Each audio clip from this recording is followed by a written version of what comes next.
વડોદરાના પાદરામાં ગંભીરા મુજપુર વચ્ચે મહીસાગર નદીમાં નાવડી પલટી મારી ગઈ હતી। ગંભીરા બ્રિજ તૂટ્યા બાદ લોકો ખાનગી બોટથી અવરજવર કરતા હોય છે। 5થી વધુ લોકો નાની બોટમાં બેઠા હોવાની વિગતો હાલમાં મળી હતી।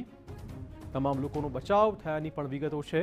પાણીનું વહેણ વધુ હોવાના કારણે નાવડી પલટી ગઈ હતી। તો બોટ દુર્ઘટના બાદ મામલતદાર સહિતના અધિકારી ઘટના સ્થળે પહોંચ્યા હતા। પાદરા મામલતદારનું મહત્વનું નિવેદન બહાર આવ્યું છે। હવે સરકાર ટેન્ડરથી સ્થાનિક નાવિકોને કામ આપશે।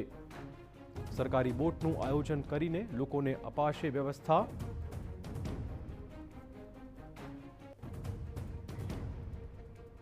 તો આ ઘટના પછી તંત્ર ચોક્કસ જાગી ગયું છે અને હવે સરકાર પોતે આ વ્યવસ્થા ઊભી કરશે તે પ્રકારનો દાવો કરી રહ્યો છે।